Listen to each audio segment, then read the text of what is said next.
आज आप लोगों को विभक्ति और वचन का ट्रिक बताएंगे कि कैसे हम विभक्ति और वचन पहचान सकें।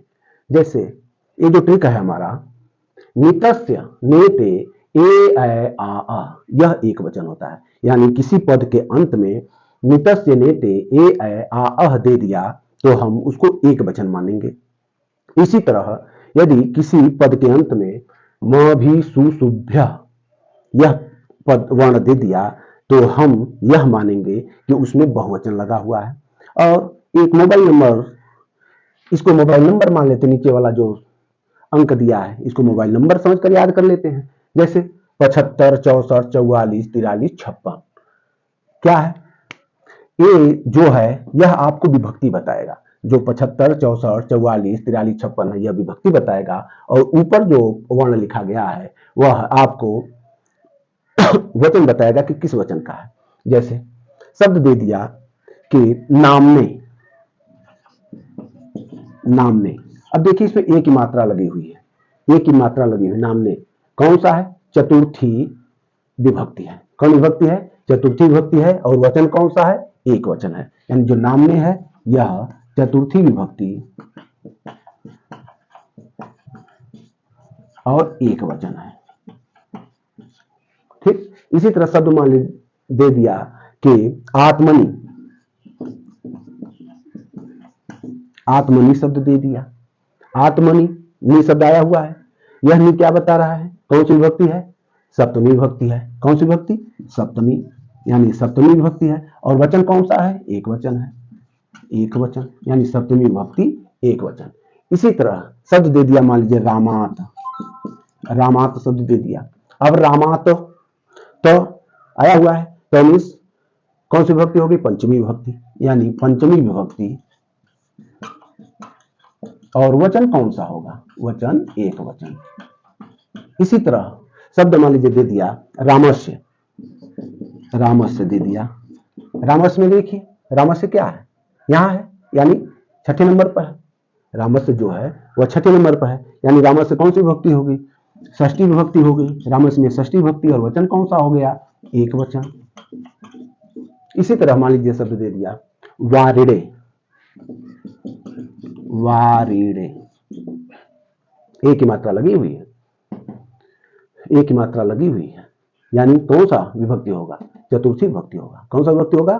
चतुर्थी विभक्ति, और वचन एक वचन, यानी चतुर्थी विभक्ति, चतुर्थी विभक्ति, और वचन कौन सा होगा? एक वचन। ठीक, इसी तरह मान लीजिए शब्द दे दिया सर्वस्मय, सर्वस्मय, सर्वस्मय, ऐ की मात्रा लगी हुई है। ऐ की मात्रा लगने तो क्या होगा? चतुर्थी एक वचन, यानी चतुर्थी एक वचन हो गया। ठीक, इसी तरह मान लीजिए शब्द दे दिया आत्मना, दे दिया आत्मना। आत्मना क्या होगा? आत्मना क्या होगा?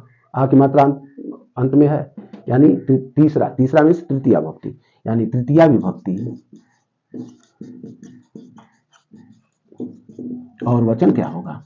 एक वचन, तृतीया विभक्ति एक वचन। इसी तरह शब्द दे दिया, मान लीजिए कह दिया कि वारिड़ह, वारिड़ह, वारिड़ह में क्या होगा? अह की मात्रा लगी हुई है, यानी कहने का मतलब पांचवा भी हो सकता है और छठवां भी हो सकता है। ये दो है, 56 जो है यानी 5 और 6, यानी पंचमी और षष्ठी दोनों की बात की गई है। तो वारिड़ा कहने का मतलब यह पंचमी भी हो सकता है और षष्ठी भी हो सकता है। कहने का मतलब दोनों में कोई भी हो सकता है, यानी पंचमी भी हो सकता है, षष्ठी भी हो सकता है। वचन में क्या होगा? दोनों का एक वचन। ठीक, अब एकाध अपवाद होते हैं, जैसे मनस, मन जो होता है, मन का अपवाद है।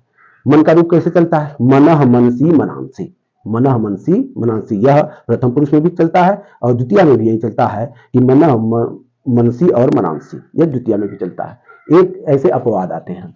अब बात करते हैं हम लोग बहुवचन की। बहुवचन में क्या है? बहुवचन में कह रहा है मभि सुशुभ्य बहुवचन, यानी 63 77 45।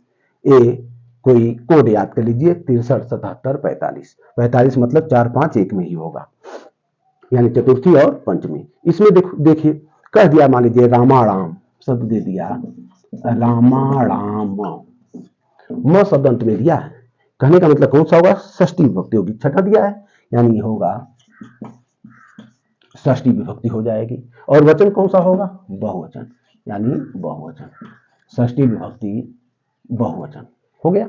इसी तरह मान लीजिए शब्द दे दिया आत्मभीय, आत्मभीय, आत्मभीय, आत्मभीय, आत्मभीय भी दिया है, यानी कहने का मतलब तृतीया भी शब्द दिया है, यानी हो गया तृतीया। और वचन कौन सा हो गया, बहुवचन, तृतीया बहुवचन, तृतीया बहुवचन। ठीक, इसी तरह मान लीजिए शब्द दे दिया रामेशु, रामेशु, शु शब्द आया है, शु शब्द क्या बता रहा है, सप्तमी बता रहा है, यानी सप्तमी विभक्ति हो गया यहाँ, सप्तमी विभक्ति। वचन कौन सा हो गया, बहुवचन, बहुवचन, सप्तमी विभक्ति बहुवचन। ठीक, जैसे गृहेभ्यः शब्द दे दिया।